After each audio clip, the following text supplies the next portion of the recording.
दिव्या, ये तुम कैसी बातें कर रही हो? तुम जानती हो ना इस वक्त मैं कितना परेशान हूँ। ऋषभ ने दिव्या की बातों से खींचते हुए कहा। परेशान तो मैं भी हूं ना ऋषभ, पहले अपने प्यार को खो दिया और अब उसी को किसी और के साथ देखती हूँ। तुम्हें पता है मुझे कितनी तकलीफ होती है तुम्हें सिम्मी के साथ देखकर। दिव्या ने रोते हुए कहा। Please Divya, don't cry. मुझे पता है कि सिम्मी ने हमारे साथ गलत किया है, पर यह सही वक्त नहीं है इन बातों का। हम इसके बारे में बाद में बात करते हैं। मैं इसके बारे में ज़रूर सोचूंगा, पर अभी मुझे कुछ वक्त दो दिव्या। ऋषभ ने दिव्या को चुप कराते हुए कहा। सच ऋषभ, दिव्या ने खुश होते हुए कहा, जिस पर ऋषभ ने अपना सर हाँ में हिलाया। दिव्या खुश हो जाती है। उसे पता है कि ऋषभ उसे रोते हुए नहीं देख सकता। उसने हमेशा से ऐसे ही ऋषभ को इमोशनल करके अपनी बात मनवाई है, और ऋषभ ने हमेशा उसकी इच्छा पूरी की है, क्योंकि वह उसकी बचपन की दोस्त थी। रात के वक्त सिम्मी ने देखा कि उसके साथ की लड़कियां कहीं जा रही हैं। उसने जब पूछा कि रात को कहाँ जा रही हो, तो उन्होंने सिर्फ इतना ही कहा कि वह जॉब करती हैं, उनकी नाइट शिफ्ट है। सिम्मी ने उन्हें कुछ देर देखा और कहा कुछ नहीं। उन सब के जाने के बाद सिम्मी ने अपने मन में सोचा, क्या ये सब मेरी मदद करने को तैयार होंगी? मुझे कैसे भी करके यहाँ के बारे में उनसे पूछना ही होगा। तभी एक महिला उसके रूम में आती है और बोलती है, ये तुम्हारे लिए कुछ कपड़े हैं, कल पहन लेना। सिम्मी ने बैग लिया, खोलकर देखा, उसमें स्टाइलिश ड्रेस थी। वह हैरान होते हुए बोली, ऐसे कपड़े किस लिए? शांति मैडम ने एक जगह तुम्हारे लिए जॉब की बात की है, तो रेडी रहना। अगर कुछ पूछना हो तो शांति मैडम से पूछ लेना, उस महिला ने कहा और चली गई। सिम्मी ने कपड़ों का बैग साइड रखा और थोड़ी देर बाद वह रूम से बाहर निकल गई। वह इधर उधर देखते हुए छुपते हुए पूरी जगह का निरीक्षण करने लगती है। वह देखती है कि बहुत सी लड़कियां घबराई हुई किसी महिला के साथ जा रही हैं। बाहर गाड़ी खड़ी थी, वह सब उसमें बैठती हैं और चली जाती हैं। सिम्मी सब कुछ अपने फ़ोन में रिकॉर्ड कर रही थी, जिसे उसने सबसे छिपा रखा था। फिर वह इंस्पेक्टर को मैसेज करके बता देती है, क्योंकि कॉल करके वह कोई रिस्क नहीं लेना चाहती थी। वह वापस अपने रूम में आकर लेट जाती है और ऋषभ के बारे में सोचने लगती है। तुमने तो मुझे एक बार भी कॉल या मैसेज नहीं किया, क्या तुम्हें सच में मेरी परवाह नहीं है? उसकी आंखों से आंसू गिरने लगते हैं। वहीं ऋषभ बेड पर लेटा हुआ इधर से उधर करवटें ले रहा था। उसे बहुत बेचैनी हो रही थी। वह उठकर बैठ जाता है। वह अपने आप से ही कहता है, ये मुझे क्या हो रहा है? मुझे इतनी बेचैनी क्यों हो रही है? मैं सिम्मी के बारे में नहीं सोचना चाहता, तो फिर क्यों वह मेरे ख्यालों में आ रही है? नहीं, मुझे उसके बारे में नहीं सोचना है, बोलकर ऋषभ वापस बेड पर लेट जाता है और सोने की कोशिश करने लगता है। काफ़ी देर इधर से उधर करवट लेने के बाद ऋषभ सो जाता है। अगले दिन इंस्पेक्टर विजय जी और ऋषभ हॉल में चुपचाप बैठे हुए थे। आज होटल क्वीन में पार्टी थी और आज ही सिम्मी को अपने काम को अंजाम देना था। हाँ, यह सब करने के लिए वक्त बहुत कम था, लेकिन उन सब के पास भी ज़्यादा टाइम नहीं था। देशमुख साहब, आप सब टेंशन मत लीजिए, हम लोग सादे कपड़ों में होटल के आसपास ही रहेंगे। कोई भी दिक्कत परेशानी होने पर हम मिसेस देशमुख की हेल्प के लिए रेडी रहेंगे। इंस्पेक्टर ने कहा। इंस्पेक्टर, सिम्मी इस घर की बहू है। वह हमारे लिए अपनी जान खतरे में डाल रही है, ऐसे में उसकी सुरक्षा करना हमारी जिम्मेदारी है, इसलिए आपसे कोई चूक नहीं होनी चाहिए, विजय जी ने कहा। जी देशमुख साहब, इंस्पेक्टर ने कहा और वहां से चला गया। डैड, क्या हम लोग उस पार्टी में नहीं जा सकते? ऋषभ ने कहा, क्योंकि उसे सिम्मी की फिक्र हो रही थी। बेटा, मुझे पार्टी में जाने का ऑफ़र आया था, लेकिन मैंने रिजेक्ट कर दिया था। तुम जाना चाहो तो जा सकते हो। मुझे पता है तुम सिम्मी को लेकर परेशान हो, इसलिए पार्टी में जाने की बात कर रहे हो। ध्यान रहे कि अगर वहाँ जाओ तो कोई गड़बड़ ना हो, विजय जी ने ऋषभ के हाथ पर अपना हाथ रखते हुए कहा। ओके डैड, ऋषभ ने कहा और पार्टी में जाने के लिए रेडी होने लगा।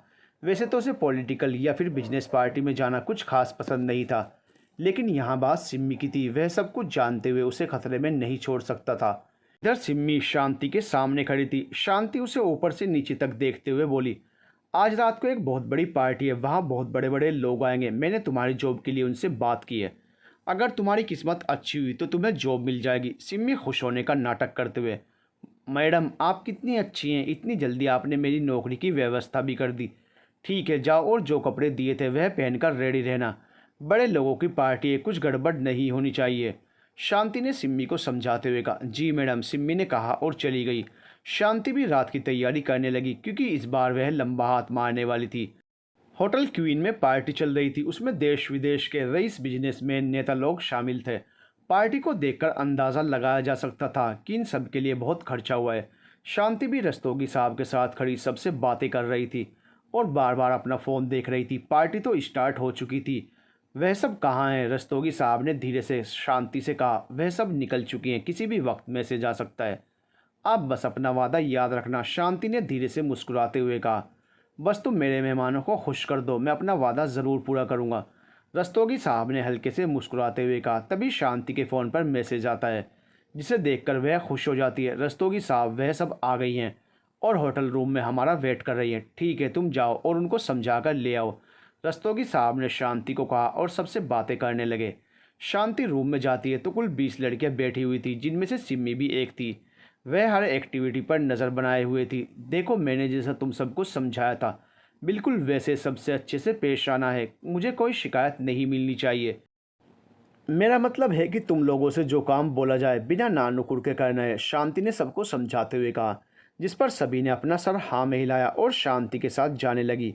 जैसे ही सिम्मी रूम से निकलने वाली थी, शांति ने उसे रोक लिया। सिम्मी घबरा गई कि कहीं वो पकड़ी तो नहीं गई। अरे, इस चश्मे का क्या काम, इसे उतार दो, इसके बिना तुम ज़्यादा खूबसूरत लगोगी, शांति ने कहा। तो सिम्मी ने चैन की सांस ली। जी मैडम बोलकर सिम्मी शांति के साथ चल देती है। वहीं शांति कुछ सोच रही थी, लेकिन फिर वह भी अपना सर झटक कर सिम्मी को लिए पार्टी में आ गई। उन सभी को देखकर कुछ लोगों की आंखों में चमक आ गई। वहीं सिम्मी सबको देख रही थी, जो लगभग नशे में थे। वहीं ऋषभ होटल के बाहर कार में बैठा हुआ था।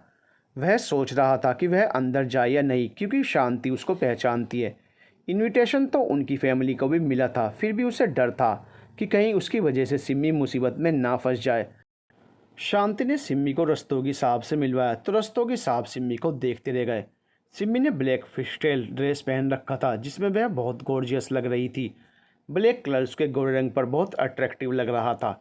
उसकी ब्लू आइज, रेड हॉट, कंधे तक आते कैली बाल, वाह लाजवाब। सिम्मी को देखते ही रस्तोगी साहब के मुंह से निकला, आशी, यह रस्तोगी साहब हैं, यह पार्टी इन्हीं की है।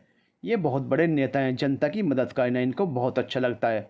शांति ने रस्तोगी साहब को कुटिलता से मुस्कुराते हुए देख कर कहा। सिम्मी हल्का सा मुस्कुरा देती है और इधर उधर देखने लगती है। वहीं शांति और रस्तोगी साहब इशारों इशारों में ही बातें कर रहे थे। इधर ऋषभ पार्टी में आ जाता है, लेकिन उसने ध्यान रखा कि शांति की नज़र उस पर ना पड़े। वह इधर उधर देख रहा था कि शायद सिम्मी दिख जाए। तभी उसकी नज़र शांति के साथ खड़ी सिम्मी पर पड़ी। सिम्मी को देखते ही ऋषभ का दिल तेजी से धड़का। ब्लैक ड्रेस पहने वह बहुत ही खूबसूरत लग रही थी। वह रस्तोगी साहब से हंसकर बातें कर रही थी, जिसे देखकर ऋषभ को पता नहीं क्यों लेकिन बुरा लग रहा था। अचानक से सिम्मी को अपनी धड़कनें बढ़ती हुई महसूस हुई। उसे बेचैनी होने लगी। वह अपने आप से कहती है, मुझे ऐसा क्यों लग रहा है कि ऋषभ यहीं मेरे आसपास है। वो इधर उधर देखने लगती है, फिर सोचती है कि वो यहाँ कैसे आ सकता है।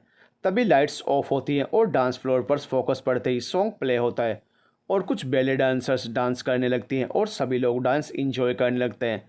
सभी डांस देखने में बिजी थे। तभी सिम्मी सबकी नज़रों से बचते हुए इंस्पेक्टर को मैसेज कर देती है।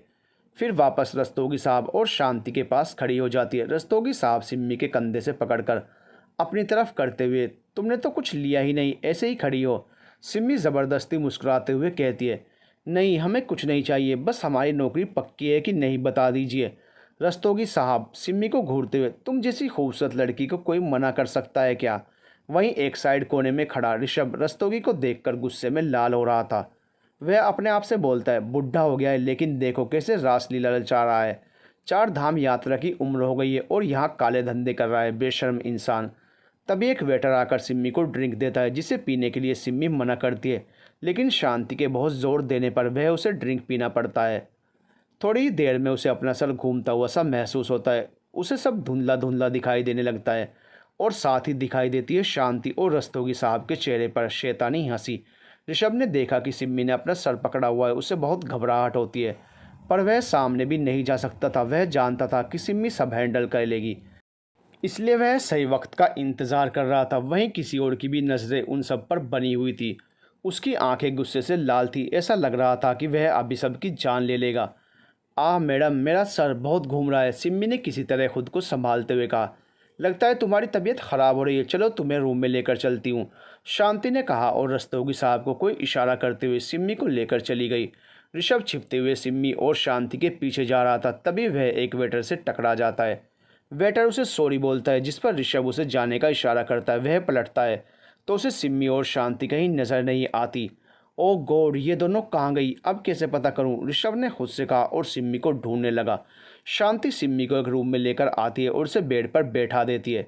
ये लो पानी पियो, शांति ने पानी का गिलास सिम्मी को देते हुए कहा।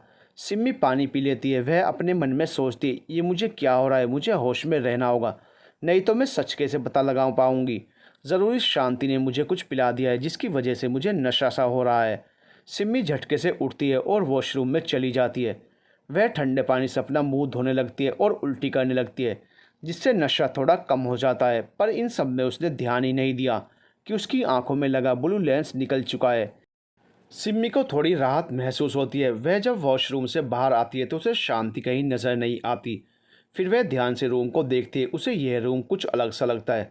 उसे ध्यान आता है कि उसे इंस्पेक्टर को मैसेज करना चाहिए, पर उसे उसका फ़ोन ही नहीं मिल रहा था। क्या ढूंढ रही हो? पीछे से आवाज़ आई जो कि शांति की थी। सिम्मी अपना सर पकड़े हुए लड़खड़ाती ज़ुबान में बोलती है, कुछ नहीं, मैं बस अपना चश्मा ढूंढ रही थी, पर मुझे लगता है कि यह रूम दूसरा है। शांति सिम्मी को देखती है और उसकी आंखों को देखते ही उसका चेहरा गुस्से से लाल हो जाता है। फिर वह अपने चेहरे पर शैतानी हंसी लाते हुए कहती है, अरे तुम्हारा चश्मा तो मेरे ही पास है। ये बोलकर शांति चश्मा उठाकर टेबल पर रख देती है। तभी रस्तोगी साहब और उनके साथ एक आदमी रूम के अंदर आता है। शांति रस्तोगी साहब के पास जाकर धीरे से कुछ बोलती है, जिस पर रस्तोगी साहब सिम्मी को घूरने लगते हैं। शांति उस आदमी को कुछ इशारा करती है, जिस पर वह आदमी अपनी पॉकेट से इंजेक्शन निकालकर उसमें ड्रग्स डालता है और सिम्मी की तरफ बढ़ जाता है। उस आदमी को अपने पास आते हुए देखकर सिम्मी कहती है, कौन हो तुम और ये तुम्हारे हाथ में क्या है? शांति सिम्मी के पास आकर उसका हाथ पकड़ लेती है और वह आदमी उसके हाथ में इंजेक्शन लगा देता है। छोड़ो मुझे, सिम्मी अपने आप को छुड़ाने की कोशिश करते हुए बोलती है। शांति उस आदमी को बाहर जाने का इशारा करती है, जिससे वह चला जाता है। शांति सिम्मी को देखकर बोलती है, कैसा लग रहा है आशी? ओ सॉरी, सिम्मी देशमुख।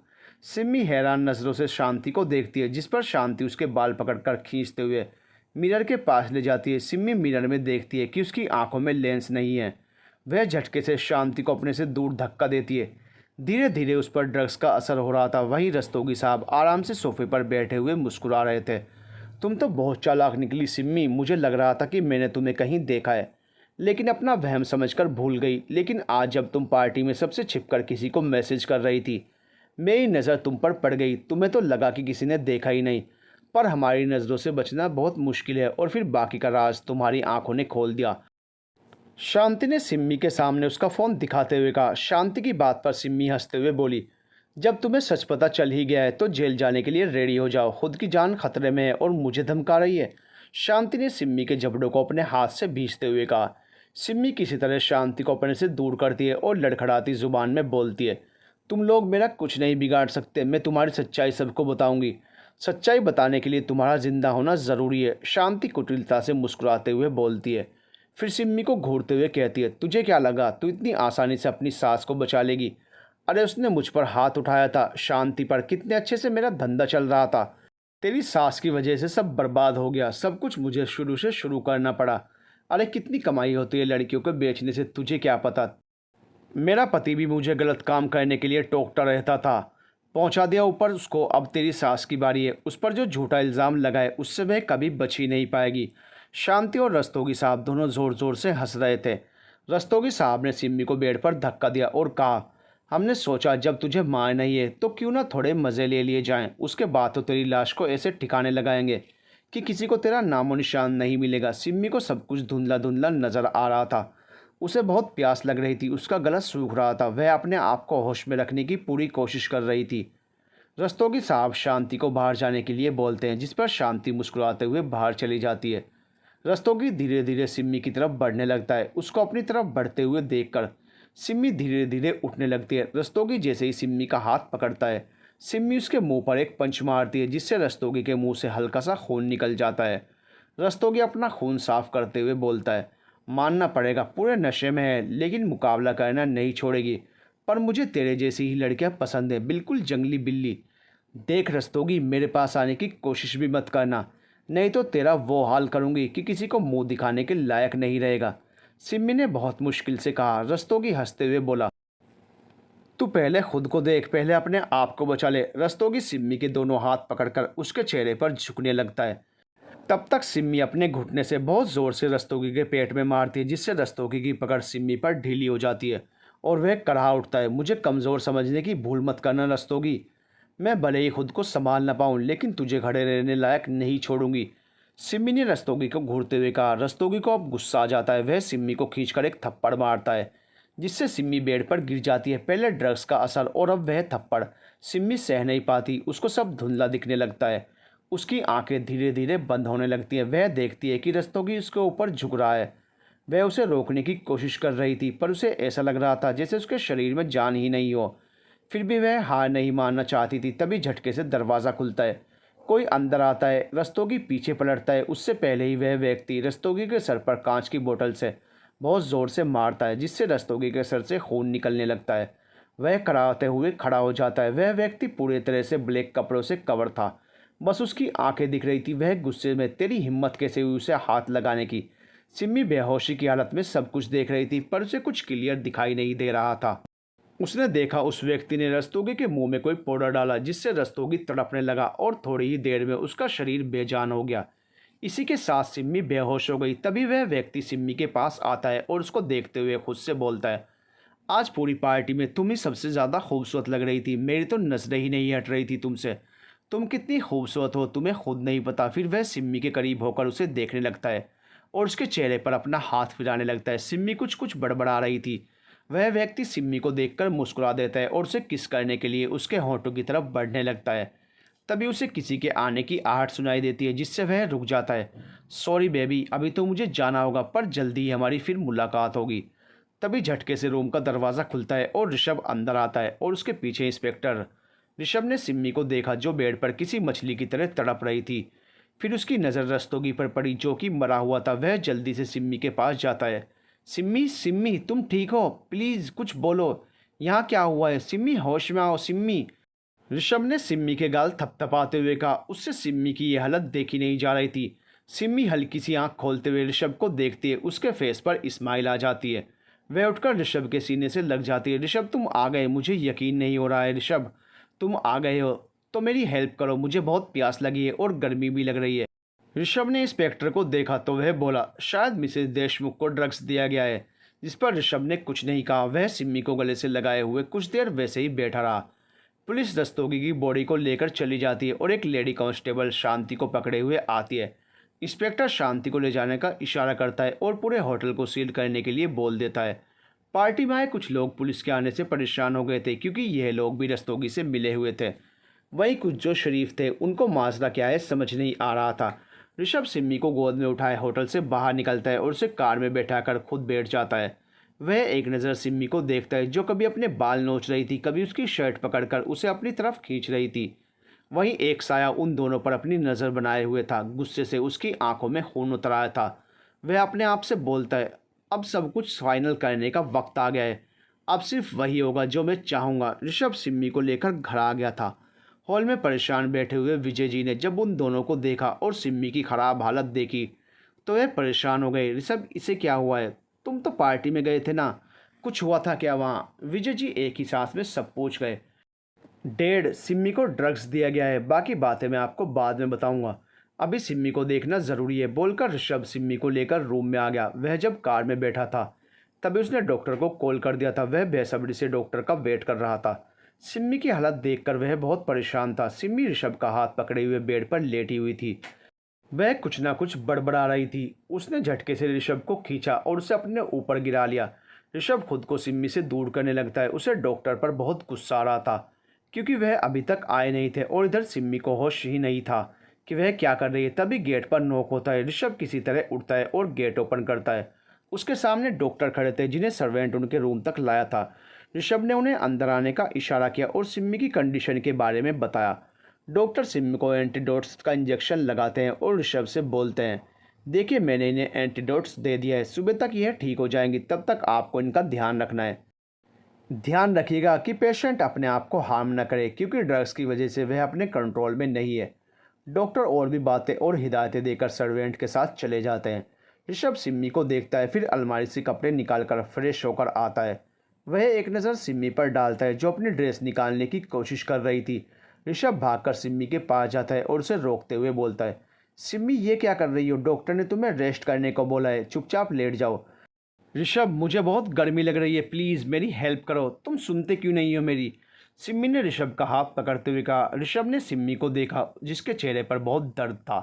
उसकी आंखें खुल बंद हो रही थी। वह बहुत उम्मीद से उसे देख रही थी। सिमी ऋषभ का हाथ पकड़कर उसे बेड पर खींच लेती है और खुद उसके ऊपर आकर मुस्कुराते हुए उसे देखने लगती है। ऋषभ उसे हटाने की कोशिश करता है लेकिन सिमी उसे छोड़ ही नहीं रही थी। तुम हर बार मुझसे दूर जाने की कोशिश क्यों करते हो ऋषभ? सिमी ने कहा और धीरे से अपने होंठ ऋषभ के होंठों पर रख दिए। वह उसे किस करने लगती है जो कि बहुत वाइडली थी। ऋषभ ने झटके से सिमी को अपने से दूर किया और उठकर खड़ा हो गया। उसकी इस हरकत पर सिमी उसे देखती है और रोने लगती है। उसे रोते हुए देखकर ऋषभ बहुत हैरान होता है। तुम बहुत बुरे हो ऋषभ। तुम हर बार ऐसा करते हो जब भी मैं तुम्हारे करीब आती हूँ। तुम मुझे अपने से दूर कर देते हो। तुम जानते हो ना मैं तुमसे कितना प्यार करती हूँ। तुम्हारे बिना मैं जी नहीं सकती। तुम्हारे प्यार में मैंने खुद को बर्बाद कर दिया ऋषभ। क्या मैं इतनी बुरी हूँ ऋषभ कि तुम मुझसे प्यार नहीं करते?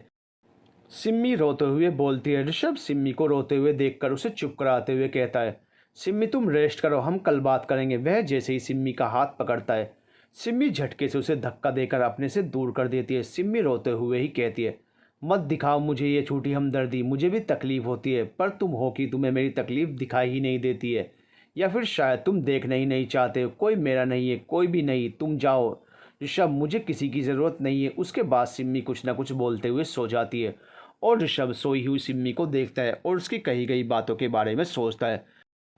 सिम्मी को देखते देखते वह भी सोफे पर सो जाता है। अगले दिन सिम्मी सोई हुई थी। वह नींद में ही कल जो हुआ उसे सोचकर झटके से उठ जाती है। अपने आप को अपने रूम में देखकर वह हैरान होती है। उसका सर दर्द से फटा जा रहा था। वह याद करने की कोशिश करती है और उसे धुंधला धुंधला कुछ याद आता है। तभी ऋषभ फ्रेश होकर वॉशरूम से बाहर आता है तो देखता है कि सिम्मी उठ गई है। वह उसके पास जाते हुए बोलता है, तुम ठीक हो सिम्मी? सिम्मी एक नज़र ऋषभ को देखती है लेकिन उसकी बात का कोई जवाब नहीं देती। वह फ्रेश होने के लिए उठती है कि लड़खड़ा जाती है। ऋषभ उसे पकड़ने के लिए आगे बढ़ता है। तभी सिम्मी हाथ के इशारे से उसे रोक देती है। वह किसी तरह चलकर वॉशरूम में जाती है। इधर ऋषभ उसके इस व्यवहार से हैरान था। थोड़ी ही देर में सिम्मी फ्रेश होकर बाहर आती है। अब उसे बेटर फील हो रहा था। वह सोफे पर आकर आंखें बंद करके बैठ जाती है और कल जो भी हुआ उसके बारे में सोचने लगती है। तभी गेट पर नॉक होता है और सर्वेंट बताता है कि नीचे इंस्पेक्टर आए हैं। यह सुनकर सिम्मी और ऋषभ दोनों नीचे हॉल में जाते हैं।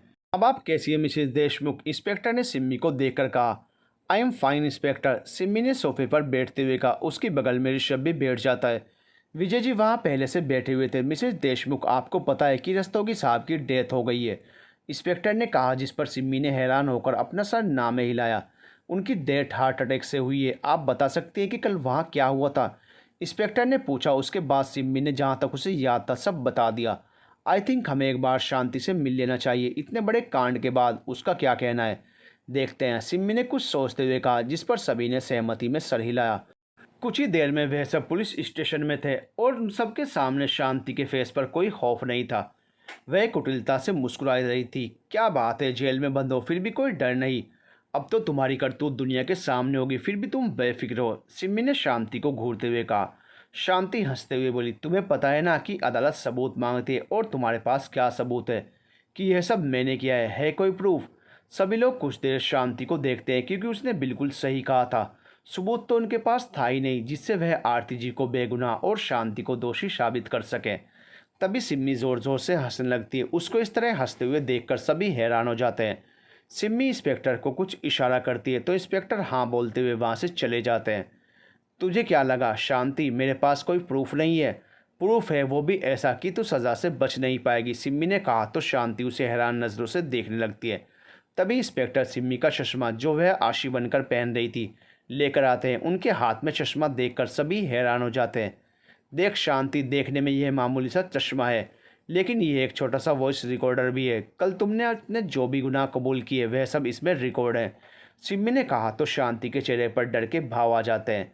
उसके बाद इंस्पेक्टर लैपटॉप में एक ऑडियो प्ले करते हैं जिसमें शांति अपने गुनाह कबूल कर रही थी और ये भी बोल रही थी कि उसने आरती जी को फंसाया है।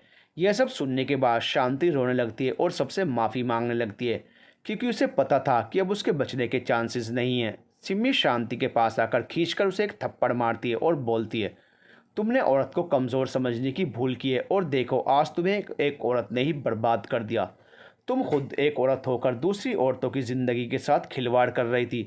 अरे शर्म आनी चाहिए तुम्हें। अपने लालच में तुमने कितनी ही लड़कियों की ज़िंदगी बर्बाद कर दी। वह लड़कियां और महिलाएं जो किसी न किसी रूप से किसी के द्वारा प्रताड़ित की गई थी, उन्हें बेहतर जीवन देने की जगह तुमने तो उनकी ज़िंदगी और नरक बना दी। हम कोशिश करेंगे कि तुम्हें कड़ी से कड़ी सज़ा हो और इसमें हमारी मदद तुम्हारी ही संस्था की सताई हुई महिलाएं करेंगी। उसके बाद लेडीज़ कांस्टेबल शांति को ले जाकर लॉकअप में डाल देती है और फिर सभी लोग इंस्पेक्टर के पास वाली चेयर पर जाकर बैठ जाते हैं। वेल डन मिसेस देशमुख, आज आपकी वजह से ये केस सॉल्व हो गया और असली गुनहगार हमें मिल गया। मिस्टर ऋषभ देशमुख, आप बहुत लकी हैं कि आपको सिम्मी जैसी वाइफ मिली है। इंस्पेक्टर ने सिम्मी की तारीफ करते हुए कहा। इंस्पेक्टर की बात सुनकर ऋषभ हल्का सा मुस्कुरा देता है। उसे भी पता था इस बार जो सिम्मी ने किया है वह काबिल तारीफ़ है। इंस्पेक्टर, मुझे ऐसा लगता है कि जब मैं नशे में थी तो कोई और भी रूम में आया था जिसने मुझे रस्तोगी से बचाया था। सिम्मी ने इंस्पेक्टर को देखते हुए कहा। क्या आपने उसे देखा था? इंस्पेक्टर ने पूछा। नहीं, वह फुली ब्लैक कॉस्ट्यूम से कवर्ड था। फिर मुझे ज़्यादा कुछ याद भी नहीं है, सिम्मी ने अपने दिमाग पर जोर डालते हुए कहा। ओके मिसेस देशमुख, हम पता लगाने की कोशिश करेंगे, इंस्पेक्टर ने कहा। उसके बाद सभी लोग घर के लिए निकल जाते हैं। घर पहुंचने पर वह देखते हैं कि राजेश्वर जी और आरती जी परेशान से सोफे पर बैठे हुए थे। आरती जी और पापा, आप इतने परेशान क्यों हैं? विजय जी ने सोफे पर बैठते हुए कहा। बेटा, अभी अभी हमने न्यूज़ में जो देखा वह सच है क्या? राजेश्वर जी ने विजय जी से पूछा। ऋषभ ने टीवी ऑन किया तो उस पर ब्रेकिंग न्यूज़ आ रही थी कि बहुत बड़ी पॉलिटिकल पार्टी के नेता रस्तोगी की हार्ट अटैक से मौत। उनके ऊपर शांति के साथ मिलकर बहुत से गैरकानूनी व्यापार करने का आरोप है, जिसे शांति ने खुद कबूल किया है और उन्होंने आरती जी पर लगे इल्ज़ाम को झूठा बताया है जो उसने उन पर लगाए थे। इससे जुड़े हुए सभी लोगों को इंस्पेक्टर ने अरेस्ट कर लिया है। ऋषभ टीवी ऑफ कर देता है, जिस पर आरती जी बोलती हैं, यह सब कैसे हुआ ऋषभ और किसने किया? जिस पर ऋषभ राजेश्वर जी और आरती जी को सब कुछ बता देता है, जो भी सिम्मी ने उनके लिए किया था, जिसे जानकर सब आश्चर्यचकित भी थे और खुश भी, क्योंकि सिम्मी ने उनके लिए वह किया था जो शायद ही कोई कर पाता। बेटा, हमें तुम्हारे ऊपर नाज है। आज तुमने जो भी हमारे परिवार के लिए किया है वह कोई मामूली बात नहीं है। भगवान हमेशा तुम्हें खुश रखे और तुम्हारी झोली खुशियों से भर दे। राजेश्वर जी ने सिम्मी के सर पर हाथ रखते हुए कहा। सिम्मी हल्का सा मुस्कुरा देती है और अपने मन में सोचती है, खुशियाँ मेरे नसीब में कहाँ, वह तो मेरे पास आने का रास्ता ही भूल गई हैं। सच में सिम्मी, आज जो तुमने मेरे लिए किया है उसके लिए मैं हमेशा तुम्हारी एहसानमंद रहूँगी। आरती जी ने सिम्मी का हाथ पकड़ते हुए कहा। सासू मोम प्लीज़, आप ऐसा मत कहिए। मैंने जो कुछ किया अपने परिवार के लिए किया है, सिम्मी ने कहा तो सब उसकी बात पर मुस्कुरा दिए। चलो भाई, सब कुछ अच्छा हुआ। सिम्मी भी सही सलामत घर आ गई और आरती भी निर्दोष साबित हो गई। इस खुशी में एक पार्टी तो बनती है, राजेश्वर जी ने खुश होते हुए कहा, जिस पर सभी लोग मुस्कुरा दिए और पार्टी के लिए हाँ बोल दिया, क्योंकि इस मुसीबत की घड़ी में ही उन्हें लोगों की पहचान हुई थी कि कौन अपने हैं और कौन पराए। 2 दिन में पार्टी थी, सब उसी में बिजी थे। हाँ, इस बीच सिम्मी ऋषभ को पूरी तरह इग्नोर कर रही थी, जो बात ऋषभ भी महसूस कर रहा था। सिम्मी सबसे हंसती बोलती बात करती थी, लेकिन ऋषभ के सामने वह खामोशी रहती थी। सिम्मी ने जो भी किया था आरती जी के लिए, उसके बाद सभी ने उसे दिल से अपना लिया था। सभी ने उसे उसकी पुरानी गलतियों के लिए माफ़ भी कर दिया था। पर वह यह भी जानते थे कि ऋषभ इस रिश्ते से खुश नहीं है। पार्टी वाला दिन देशमुख विला में पार्टी शुरू हो चुकी थी। सभी सिम्मी की तारीफ कर रहे थे। अभी ऋषभ और सिम्मी पार्टी में नहीं आए थे। सब बेसब्री से उन दोनों का वेट कर रहे थे। तभी सिम्मी और ऋषभ एक साथ सीढ़ियों से उतरते हुए आते हैं। स्पॉटलाइट उन दोनों पर थी। नेवी ब्लू कलर के 3 पीस सूट में ऋषभ बहुत ही हैंडसम लग रहा था। वहीं सिम्मी ने नेवी ब्लू कलर का स्लीवलेस नेट गाउन, जो कि नीचे से 3 स्टेप फ्लेयर आर्क वर्क का था और ऊपर से हैवी एम्ब्रॉयडरी सीक्वेंस वर्क था। बालों को कर्ल किया हुआ और कान में और गले में डायमंड के झुमके और हार। जिसने भी उन दोनों को देखा देखता ही रह गया। दोनों एक साथ देखने में perfect made for each other लग रहे थे। वहीं दिव्या उन दोनों को एक साथ देखकर अंदर ही अंदर गुस्से से जल रही थी। आज अगर उसकी शादी ऋषभ से हुई होती तो आज सिम्मी की जगह वह होती। सिम्मी के आने के बाद सभी लोग उसे बधाई देते हैं। उसने जो भी किया था उसके लिए। सिम्मी मुस्कुराकर सबका अभिवादन करती है और सबको पार्टी इंजॉय करने के लिए बोलती है। पार्टी फिर से स्टार्ट हो जाती है और सिम्मी एक कोने में खड़ी मुस्कुराती हुई सबको देख रही थी। कहने को कितने लोग थे पार्टी में, लेकिन फिर भी वह बिल्कुल अकेली थी, बिल्कुल तन्हा। उसकी नज़र ऋषभ पर जाती है, जो मुस्कुराते हुए दिव्या और अपने दोस्तों के साथ खड़ा हुआ बातें कर रहा था। वह ऋषभ को ध्यान से देख रही थी, जिसके चेहरे पर खुशी झलक रही थी। उसे देखकर सिम्मी के फेस पर भी हल्की सी स्माइल आ जाती है। तभी दिव्या ऋषभ से डांस करने के लिए बोलती है, जिस पर ऋषभ कुछ देर सोचता है, फिर हाँ बोल देता है। वह दिव्या को लेकर डांस फ्लोर पर चला जाता है और म्यूज़िक प्ले करने के लिए बोलता है। मेरी राहें तेरे तक हैं, तुझ पे ही तो मेरा हक है, इश्क मेरा तू बेशक है, तुझ पे ही तो मेरा हक है। दिव्या और ऋषभ एक दूसरे के साथ डांस कर रहे थे। कुछ और कपल भी डांस फ्लोर पर आकर डांस करने लगते हैं। सिम्मी दिव्या और ऋषभ को डांस करते हुए देख रही थी। उन दोनों को साथ देखकर उसे तकलीफ हो रही थी, जिसे उसने अपनी मुस्कुराहट के पीछे छुपा रखा था। डांस करते वक्त ऋषभ की नज़रें सिम्मी की नज़रों से टकराती हैं। सिम्मी उससे अपनी नज़रें हटाकर इधर उधर देखने लगती है। अब पार्टी में रुकना उसके लिए मुश्किल हो रहा था। सबको डांस में बिजी देखकर सिम्मी वहाँ से चली जाती है। वह रूम में आकर गेट बंद कर लेती है। इतनी देर से जिन आंसुओं को उसने आंखों में रोक रखा था वह बहने लगते हैं। वह रोते हुए अलमारी खोलती है और उसमें से एक पेपर निकालती है। वह डिवोर्स पेपर थे। वह थोड़ी देर तक उन पेपर्स को देखती है, फिर रोते हुए उन पर साइन कर देती है और वापस से उन पेपर को अलमारी में रख देती है। वह वहीं पर घुटनों के बल बैठकर अपना मुंह दबाकर रोने लगती है। वह रोते रोते वहीं फर्श पर लेट जाती है। उसके आंसू फर्श को भिगो रहे थे। जब डांस खत्म होता है तो ऋषभ इधर उधर देखता है, लेकिन सिम्मी उसे कहीं नजर नहीं आती। ऋषभ के दोस्त और दिव्या पूरे टाइम पार्टी में ऋषभ के साथ ही थे, इसलिए वह कहीं जा भी नहीं सकता था। लेकिन उसे एक अजीब सी बेचैनी हो रही थी। पार्टी खत्म होने के बाद ऋषभ जब रूम में आता है तो देखता है कि रूम में पूरा अंधेरा है। वह लाइट ऑन करता है तो उसकी नज़र बेड पर सोती हुई सिम्मी पर पड़ती है। वह थोड़ी देर तक सिम्मी को देखता है, फिर फ्रेश होने वॉशरूम में चला जाता है। कुछ देर बाद वह फ्रेश होकर आता है और सोफे पर लेटकर सो जाता है। कुछ देर बाद कोई आवाज़ ना होने पर सिम्मी अपनी आंखें खोलती है और सोते हुए ऋषभ को देखती है। उसकी आंखों से आंसू बह जाते हैं। वह बहुत देर तक ऋषभ को देखती है। वह उसके अक्ष को अपने दिल में उतार रही थी। थोड़ी देर बाद वह भी सो जाती है। अगले दिन वह ऋषभ के उठने से पहले ही कहीं चली जाती है। ऋषभ जब उठता है तो वह फ्रेश होकर नीचे जाता है, लेकिन उसे सिम्मी कहीं नजर नहीं आई। वह कल से सिम्मी के बदले हुए व्यवहार से हैरान था। जो सिम्मी दिव्या को इसके साथ देखकर गुस्से में बहुत कुछ बोल जाती थी, कल वह बहुत खामोश थी। सिम्मी की खामोशी उसे खटक रही थी। वह बिना नाश्ता किए ही ऑफिस के लिए निकल जाता है। इधर सिम्मी लॉयर के सामने बैठी हुई थी, तभी उसका फ़ोन रिंग होता है। कॉल पिक करने पर उसने जो भी सुना उससे वह शॉक्ड हो जाती है और फ़ोन उसके हाथ से गिर जाता है। वह झटके से फ़ोन उठाती है और अपने कान से लगाकर रोते हुए बोलती है, मैं अभी आ रही हूँ। वह जल्दी से दौड़ते हुए बाहर जाती है और ड्राइवर को हॉस्पिटल चलने के लिए बोलती है। उसके पास जिसका फ़ोन आया था वह ऋषभ का नंबर था। उसने जब कॉल पिक किया तो सामने से आवाज़ आई कि जिसका यह फ़ोन है उसका एक्सीडेंट हो गया है। सिम्मी जैसे ही हॉस्पिटल पहुंची वह रोते हुए रिसेप्शन पर ऋषभ के बारे में पता करती है, जिसे अभी लाया गया था। रिसेप्शन पर बैठी हुई लड़की बताती है कि पेशेंट की हालत बहुत सीरियस है, उसे आईसीयू में एडमिट किया गया है, उसका इलाज चल रहा है। यह सुनकर सिम्मी का दिल धक से रह जाता है। वह आईसीयू वार्ड का पूछकर उस तरफ चली जाती है। वह वहाँ की नर्स से ऋषभ के बारे में पूछती है तो पता चलता है कि अभी उसका ऑपरेशन चल रहा है। वह रोते हुए वहीं पास की बेंच पर बैठ जाती है और ऋषभ के ठीक होने की प्रार्थना करने लगती है। तभी परेशान से विजय जी और आरती जी सिम्मी की तरफ आते हैं। उन्हें सिम्मी ने कॉल करके बताया था कि ऋषभ का एक्सीडेंट हुआ है और वह हॉस्पिटल में एडमिट है। सिम्मी कैसा है मेरा बेटा, आरती जी ने सिम्मी के पास पहुंचते कहा। सिम्मी रोते हुए आरती जी के गले लग जाती है और बोलती है, मॉम अभी ऋषभ का ऑपरेशन चल रहा है, फिलहाल मुझे कुछ पता नहीं है। तभी इंस्पेक्टर उनके पास आते हैं। पेशेंट आपका क्या लगता है? वह मेरा बेटा है ऋषभ देशमुख और मैं उसका डैड विजय देशमुख, विजय जी ने इंस्पेक्टर से कहा। देशमुख साहब, इंस्पेक्टर ने बहुत अदब से कहा, क्योंकि वह जानता था कि विजय देशमुख बहुत बड़े बिजनेसमैन हैं। आप बता सकते हैं कि ये एक्सीडेंट कैसे हुआ है? विजय जी ने परेशान होते हुए कहा, मिस्टर देशमुख की कार की टक्कर एक ट्रक के साथ हुई है, जिसकी वजह से यह एक्सीडेंट हुआ है। ऐसा वहाँ के लोगों ने जो देखा वह बताया है। बाकी एक्सीडेंट की असली वजह क्या है यह तो मिस्टर देशमुख ही बता सकते हैं, इंस्पेक्टर ने कहा। इंस्पेक्टर, वजह जो भी हो आप पता लगाइए, विजय जी ने कहा। तो इंस्पेक्टर वहाँ से चला गया। सभी परेशान से आईसीयू के बाहर खड़े थे।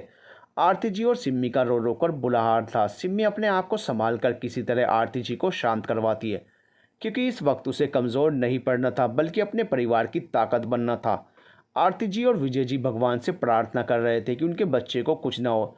वह उनकी इकलौती संतान है, उनका सहारा, वह अपने बच्चे को खो नहीं सकते थे। उसी में तो उनकी जान बसती है। अगर ऋषभ को कुछ हुआ तो वह भी उसके बिना कैसे जिएंगे। तभी दिव्या अपने पेरेंट्स के साथ भागती हुई उनके पास आती है और आरती जी के गले लगकर रोने लगती है। राजवीर जी भी विजय जी के पास आकर उन्हें सब ठीक होने का दिलासा देते हैं। आंटी, यह सब कैसे हुआ? अभी तो सुबह जब ऋषभ से बात हुई थी वह ठीक था, फिर यह सब कैसे? दिव्या ने आरती जी से अलग होते हुए कहा। ऋषभ ऑफिस जा रहा था। इंस्पेक्टर का कहना है कि उसकी कार सामने से आते ट्रक से टकरा गई, जिससे आज मेरा बच्चा इस हालत में है। आरती जी ने रोते हुए कहा। प्रियांशी जी आरती जी का हाथ पकड़कर उन्हें दिलासा देती है और भगवान पर विश्वास करने को बोलती हैं। सभी अब बेसब्री से डॉक्टर के बाहर आने का वेट कर रहे थे, जिससे ऋषभ अब कैसा है पता लग सके। ऋषभ का ऑपरेशन लगभग 5 घंटे चला। डॉक्टर जब बाहर आए तो सभी उम्मीद से उन्हें देखने लगे। डॉक्टर सभी को देखते हुए बोलता है, देखिए पेशेंट की हालत बहुत सीरियस है, हमने अपनी तरफ से पूरी कोशिश की है। आने वाले 24 घंटे उनके लिए बहुत महत्वपूर्ण है। इस बीच उन्हें होश आ गया तो ठीक, नहीं तो प्लीज़ डॉक्टर ऐसा मत बोलिए, कुछ नहीं होगा मेरे बच्चे को, आप कुछ भी कीजिए, जितना पैसा लगेगा हम देंगे, बस आप मेरे बच्चे को बचा लीजिए। आरती जी ने रोते हुए कहा, देखिए अब सब कुछ ऊपर वाले के हाथ में है, हमने अपनी तरफ से पूरी कोशिश की है, आप सब दुआ करिए कि पेशेंट ठीक हो जाए। ऐसा बोलकर डॉक्टर वहाँ से चले जाते हैं। आरती जी लड़खड़ाते हुए जाकर बेंच पर बैठ जाती हैं और रोने लगती हैं। उनके सामने उनका बेटा मौत की दहलीज पर खड़ा है और वह कुछ कर भी नहीं पा रही हैं। सिम्मी आरती जी के पैरों के पास घुटनों के बल बैठकर उनके आंसू पोंछती है और उनका हाथ पकड़कर बोलती है, मॉम ऋषभ को कुछ नहीं होगा, आप मेरा यकीन करिए, हम सब की दुआएं, हम सब का प्यार ऋषभ को कुछ नहीं होने देगा। आरती जी सिम्मी को उम्मीद से देखते हुए बोलती है, तुम सच बोल रही हो ना, मेरे ऋषभ को कुछ नहीं होगा ना?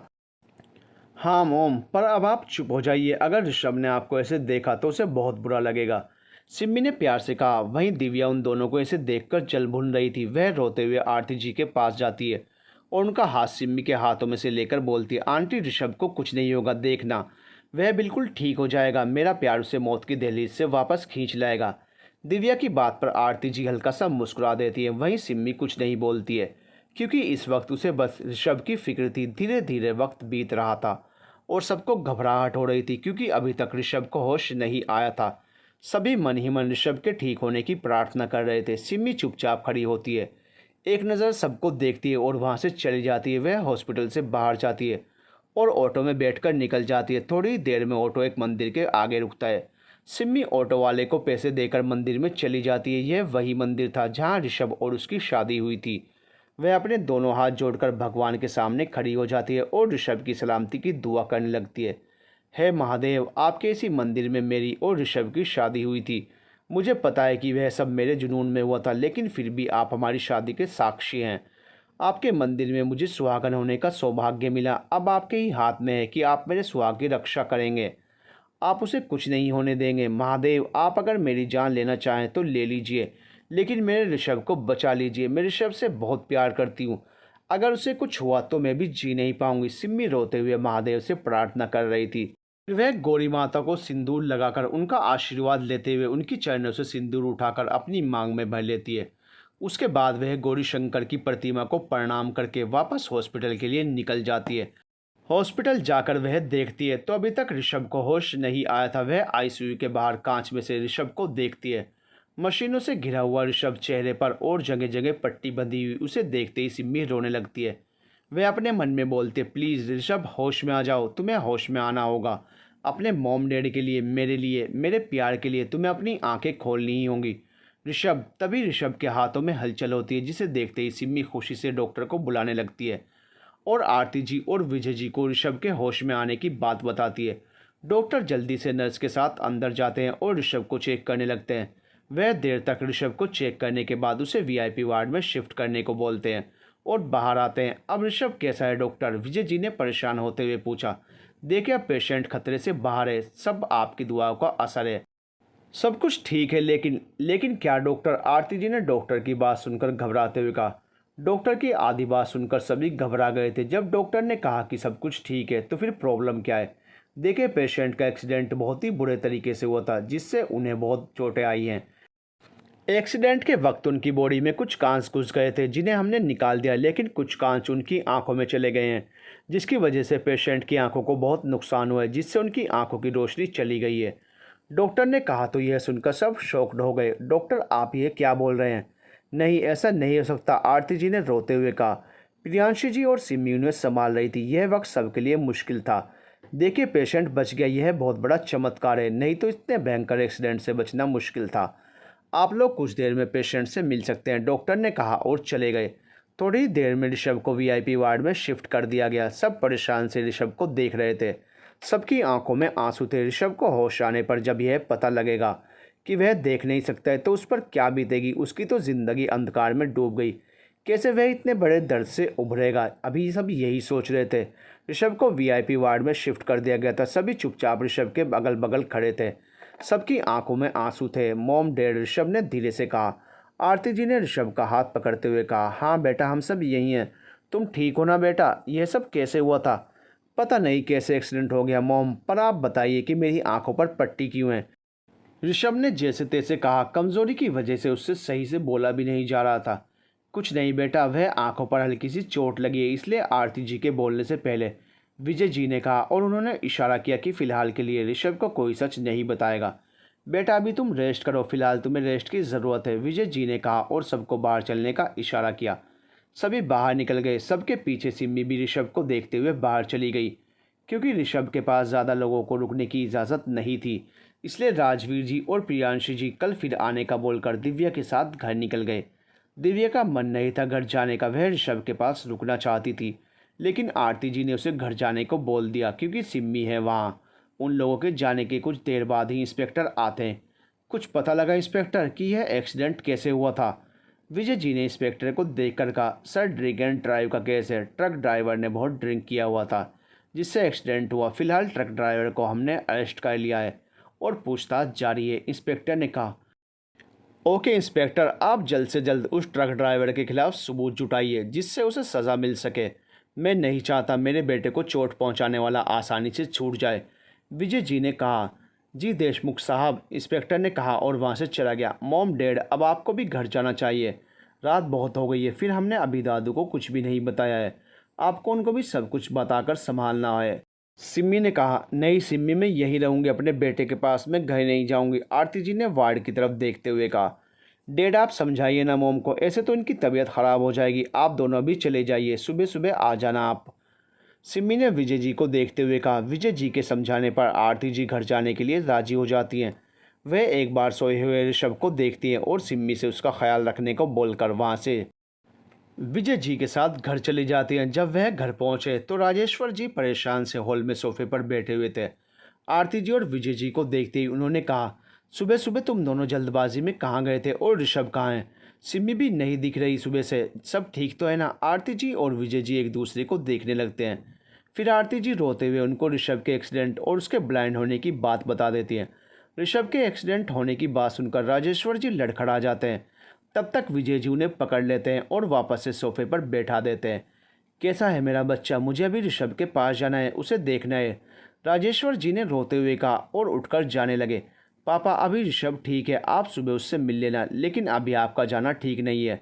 आपकी तबीयत पहले से ख़राब है, इसी वजह से हमने आपको कुछ बताया भी नहीं था, विजय जी ने राजेश्वर जी को समझाते हुए कहा। लेकिन राजेश्वर जी बार बार ऋषभ से मिलने की जिद कर रहे थे। किसी तरह आरती जी ने उन्हें समझाकर दवाई खिलाकर सुला दिया। वह जानती थी कि राजेश्वर जी ऋषभ से बहुत प्यार करते हैं। ऋषभ के एक्सीडेंट के बारे में जानकर वह बहुत तकलीफ में। इधर सिम्मी ऋषभ के पास एक चेयर पर बैठी हुई अपलक उसे देख रही है। आज अगर ऋषभ को कुछ हो जाता तो वह भी अपने प्राण त्याग देती। ऋषभ के बिना जीने की तो वह कल्पना भी नहीं कर सकती है। To be continued.